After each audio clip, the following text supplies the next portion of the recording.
کہ آج کے دن کس کی بادشاہی ہے؟ للہ رب العالمین، اللہ رب العالمین کی۔ تو یہ اس سے مراد یوم الدین سے روز جزا قیامت کا دن ہے، اور اللہ ہی اس کا مالک ہے۔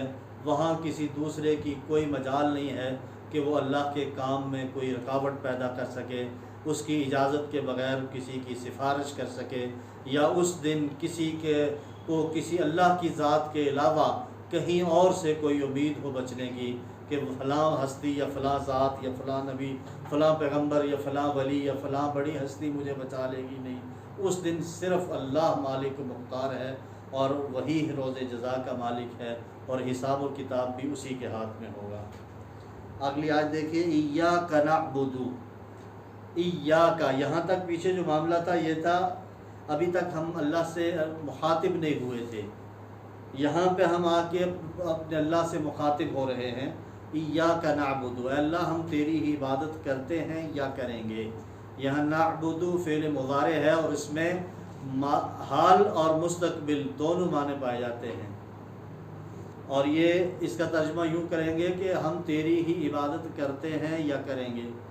اب کرتے ہیں میں حال ہے، اپنا حال بندہ بیان کر رہا ہے، اور تیری ہی عبادت کریں گے اس میں عہد ہے کہ آگے بھی تیری ہی عبادت کریں گے۔ وَإِيَّاكَ نَسْتَعِينُ، اور تجھ ہی سے مدد مانگتے ہیں یا مانگیں گے، اور استعانت تجھ سے ہی، یعنی ہر طرح کی مدد، ہر طرح کی استعانت، اس کا منبع صرف اللہ کی ذات ہے۔ ہم صرف اللہ سے رجوع کر سکتے ہیں، اللہ سے ہی مدد مانگ سکتے ہیں، اللہ کے علاوہ کوئی اور مشکل کشا نہیں، اللہ کے علاوہ کوئی اور مصیبت کو ٹالنے والا نہیں، کوئی اور مدد کرنے والا نہیں، صرف اسی کی ذات سے عبادت کے لائق بھی صرف وہی، اور مدد بھی صرف اسی سے مانگی جائے گی۔ آگے دیکھیے، اہدنا الصراط المستقیم، یہاں تک جب ہم ایاک نعبد و ایاک نستعین تک اپنی عقل سلیم جو اللہ کی دی ہوئی ہے اس کے ذریعے تک یہاں تک ہم اپنا اقرار کر چکتے ہیں، تو آگے یہ عقل سلیم کا یہ صرف ہم اس کے ذریعے ہدایت نہیں پا سکتے، بلکہ یہ اللہ رب العزت کی توفیق کے ساتھ ہدایت پا سکتے ہیں، اور ہدایت کس کے ہاتھ میں ہے؟ اللہ کے ہاتھ میں۔ اللہ جس کو چاہے ہدایت دے، تو ہم جب توفیق مانگتے ہیں کہ اللہ ہمیں ہدایت دے، اہدنا ہمیں دکھا، ہمیں ہدایت دے، الصراط راستے کی، کس راستے کی؟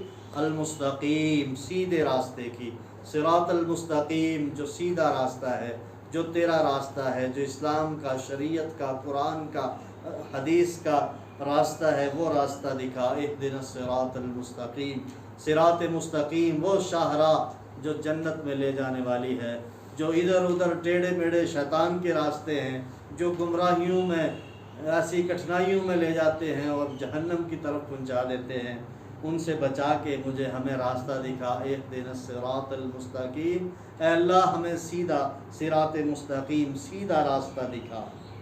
صراط الذین، راستہ ان لوگوں کا، کن لوگوں کا؟ انعمت علیہم، جن پر تو نے انعام کیا ہے۔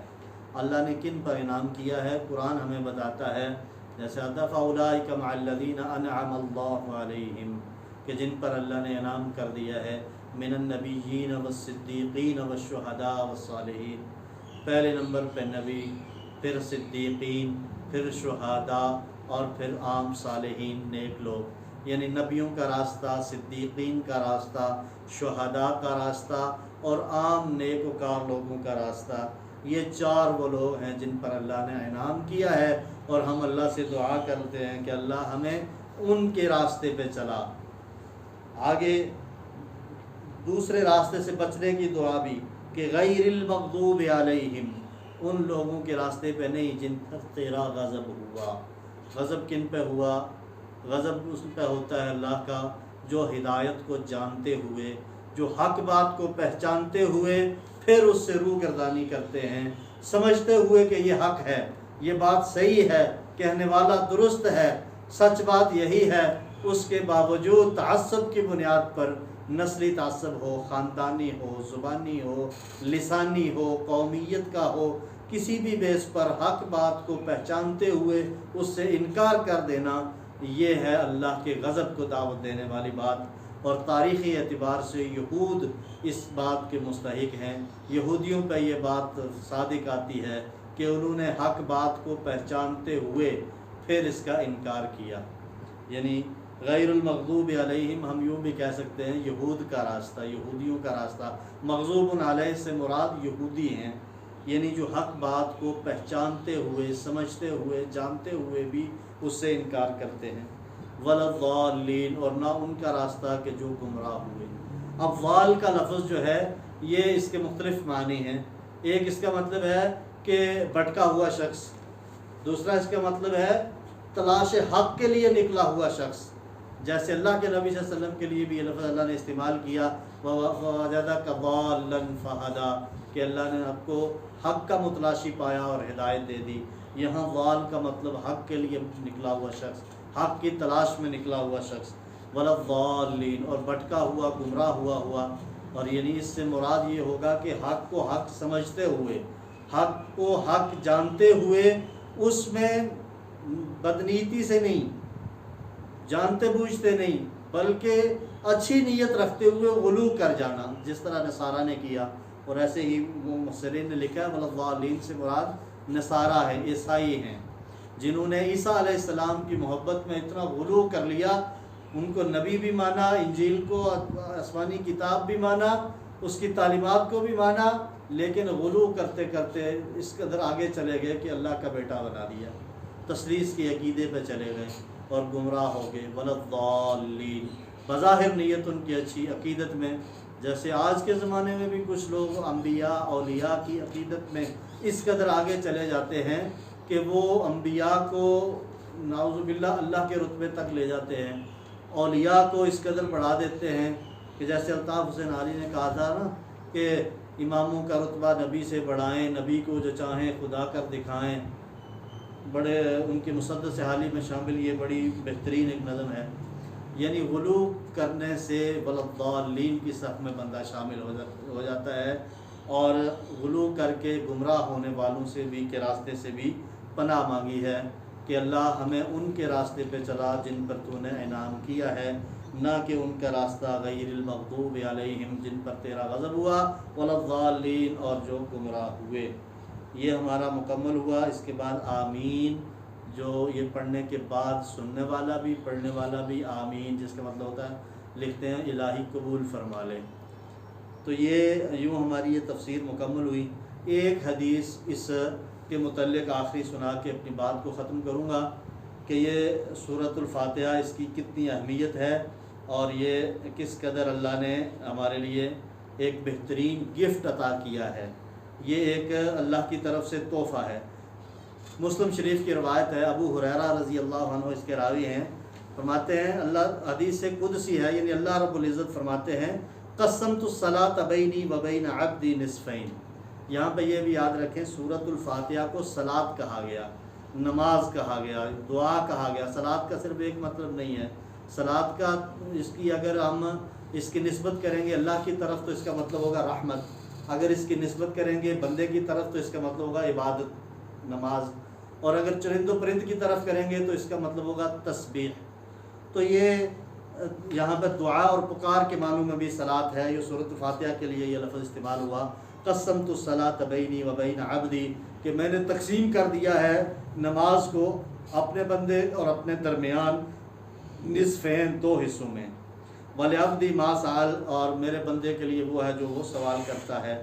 فَإِذَا قَالَ الْعَبْدُ جب بندہ کہتا ہے الحمدللہ رب العالمین، تمام تعریفیں اللہ کے لیے ہیں، قال اللہ تعالیٰ تو اللہ تعالیٰ فرماتا ہے حمدنی عبدی، میرے بندے نے میری تعریف کی ہے۔ وَإِذَا قَالَ الرحمن الرحیم جب بندہ الرحمن الرحیم کہتا ہے قال اللہ تعالیٰ اللہ فرماتا ہے اثنى علی عبدی، میرے بندے نے میری ثنا کی ہے۔